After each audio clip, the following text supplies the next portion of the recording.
I never thought opening my garage door would turn into a police matter. But in my neighborhood, nothing was ever simple, not with Karen living just 3 houses down. It was a bright Saturday afternoon, the kind of day I usually looked forward to.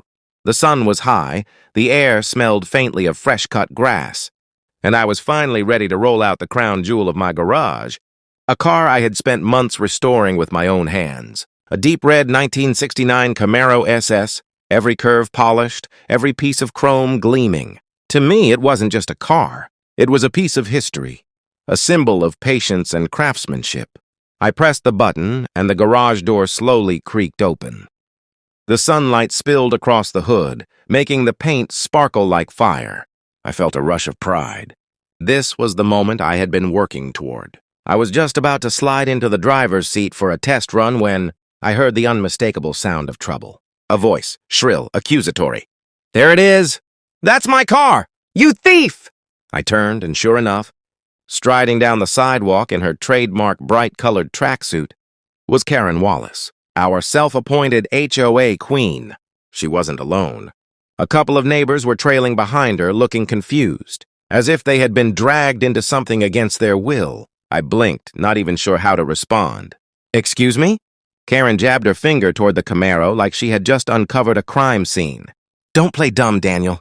I just bought that car last week, and here it is, sitting in your garage." "You stole it!" For a moment, I thought she was joking, but then I saw the look in her eyes, wild, certain, desperate to be right. She wasn't joking at all. I let out a laugh, short and disbelieving. "Karen, this car's been in my garage for over a year." I restored myself. "You really think you bought this exact Camaro?" Her face twisted into that familiar expression. The Karen scowl, where her lips pressed so tightly they nearly disappeared. "Don't you gaslight me. I put down a deposit on a Camaro just like this. Same color, same year. And now, magically, you finish restoring one? Yeah, right. You think I don't see through your little tricks?" The neighbors exchanged glances. They knew Karen's reputation. Everyone did. But Karen didn't care about logic. She only cared about winning. She whipped out her phone, her manicured nails tapping furiously. "I'm calling the police. Right now, and we'll see what they say. When they find out you're hiding stolen." "Property in that garage!" I raised an eyebrow. "Karen, that's insane." But she had already dialed. I stood there, stunned, while she started, screaming into the phone like she was reporting an armed robbery. "Yes, officer. I need police at Maplewood Lane immediately. My neighbor stole my car." "Yes, my car, a red Camaro. He has it locked in his garage right now. He's standing here looking guilty." I almost laughed at how ridiculous it sounded, but I held it in. The thing about Karen was, the more you laughed at her, the louder she got. When she hung up, she folded her arms smugly, as if she'd already won. "You're going down for this, Daniel. You messed with the wrong woman." The neighbors shifted uncomfortably. Mr. Lane, who had lived next door for 20 years, finally spoke up. "Karen, I've seen that car sitting in Daniel's garage for months. He's been working on it every weekend." Karen shot him a glare sharp enough to cut glass. "Stay out of this, Harold. Just because you sit on your porch all day doesn't make you an expert witness." I shook my head, rubbing my temple. This was unreal, but in the pit of my stomach, I felt that creeping unease. Because Karen wasn't bluffing. The cops were really coming, and in our HOA-controlled neighborhood, appearances meant everything. Once police cars rolled up, people wouldn't remember who was right or wrong. They'd remember the flashing lights, the drama, and my name tied to the word theft. Minutes later, the distant sound of sirens drifted into the cul-de-sac. The neighbors murmured. Karen stood taller, like a general awaiting reinforcements. 2 patrol cars pulled up, tires crunching against the pavement. Out stepped Officer Ramirez and Officer Jenkins. Ramirez was older, stern but calm. Jenkins was younger, curious, his eyes scanning the scene as if he already suspected nonsense. Karen darted forward before they even closed their doors. "Officers! Thank God you're here. This man stole my car." She pointed at me with the flair of a courtroom lawyer. "Look, right there in his garage." "That's mine!" The officers looked at the Camaro. Jenkins raised an eyebrow. Ramirez sighed. "Sir," Ramirez said, turning to me, "is this vehicle yours?" I nodded. "Yes, officer. I've owned it for years." Been restoring it in my garage, as my neighbors here can confirm. Karen cut in, her voice shrill. Lies, all lies. He's covering his tracks. He must have stolen it from the dealership after I signed the paperwork. This is identity theft! Grand theft auto, fraud. I almost wanted to clap at how many charges she had rattled off in 30 seconds. Ramirez held up a hand. Ma'am, slow down. Do you have any documentation of ownership? Karen pulled out a crumpled receipt from her purse. Here, proof I bought a Camaro. Ramirez examined it. His expression didn't change. Ma'am, this is a deposit receipt. It doesn't have a VIN number, and it's dated last week. Karen looked flustered for half a second, then regained her fire. Exactly. And now, magically, he has the exact same car in his garage. You think that's a coincidence? Jenkins tilted his head. Sir, do you have documents for this vehicle? I walked calmly into the garage, grabbed a binder from the workbench, and handed it over. Title, registration, insurance, all neatly organized.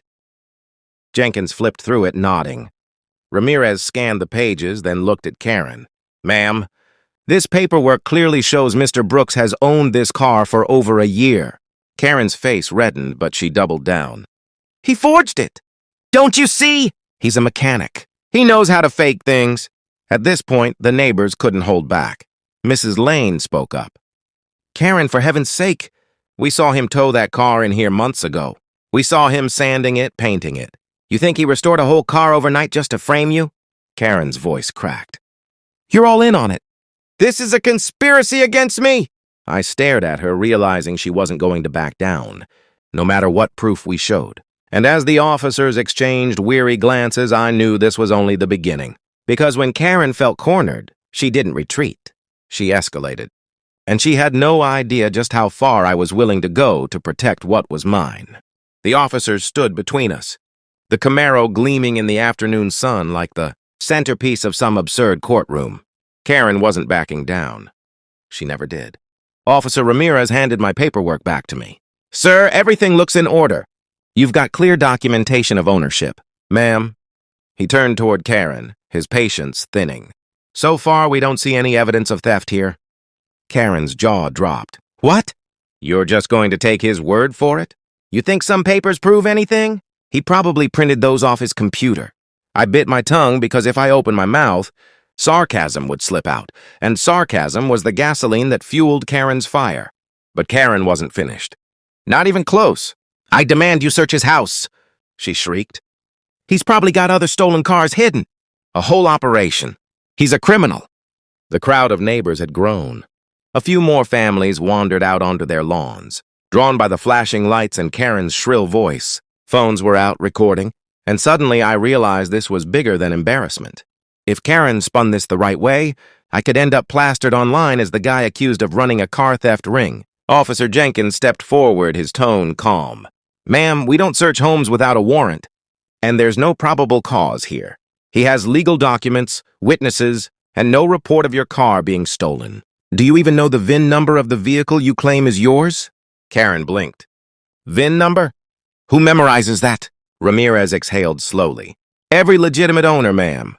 Karen scrambled, pulling her phone back out. She dialed furiously, pacing in circles. Fine, I'll call the dealership. They'll back me up. You'll see. While she ranted into the phone, I leaned against the garage frame, watching the circus unfold. My Camaro sat behind me like a loyal soldier, its reflection gleaming in the garage floor. The neighbors whispered, shaking their heads. Mr. Lane muttered, "This woman's lost it." Minutes later, Karen shoved her phone at Officer Ramirez. Here, talk to them. They'll tell you. Ramirez raised an eyebrow but humored her, taking the phone.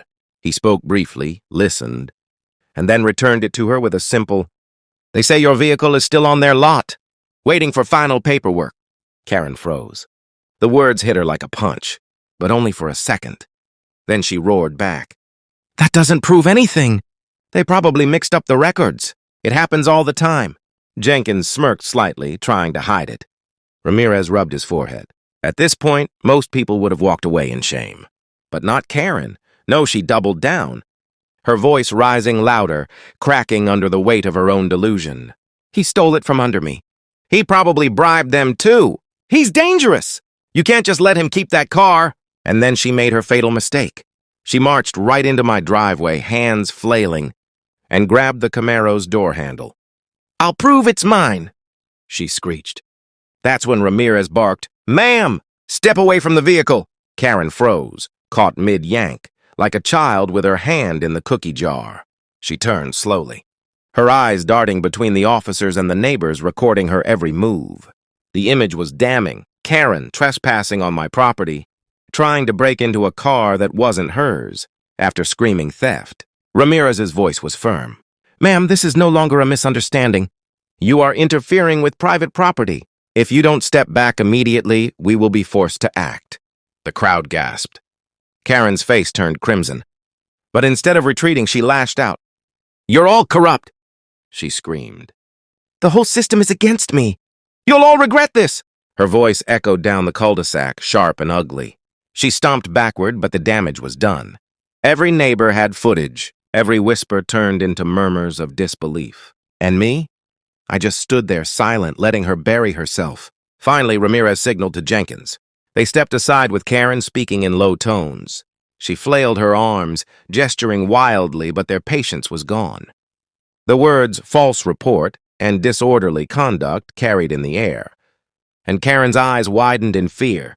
The mighty HOA queen had stumbled onto thin ice. Minutes passed.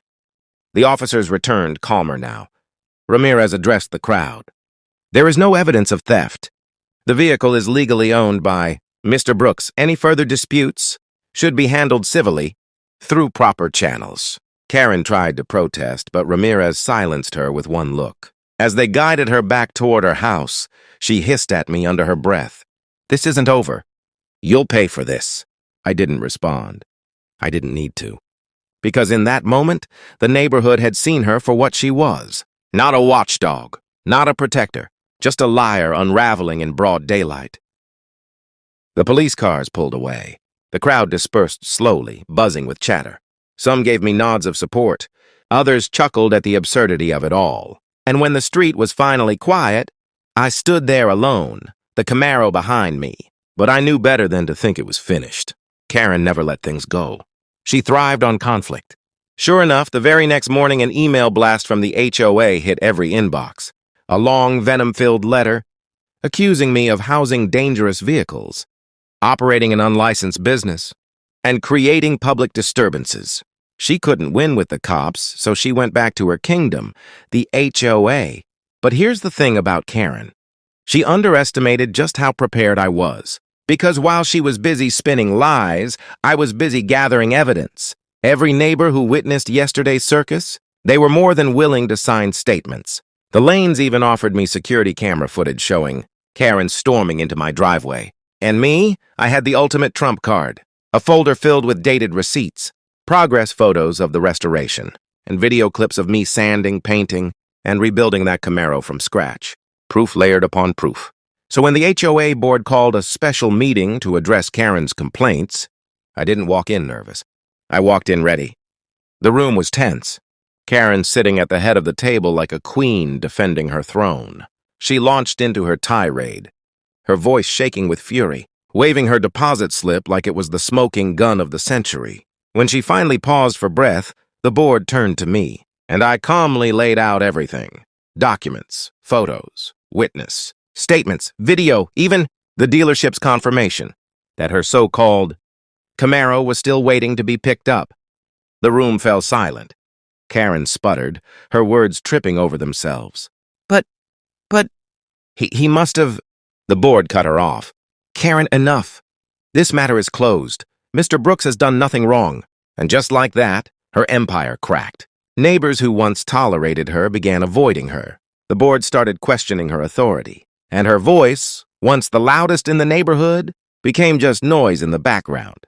As for me, I rolled the Camaro out of the garage the next weekend, took it for its first proper drive, and let that V8 roar echo through the streets, not in anger, not in revenge, but in victory.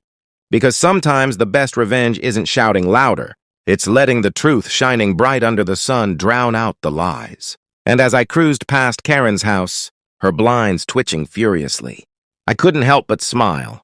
She called the cops. She called me a thief. She tried to ruin me. But in the end, All she did was prove what we all already knew.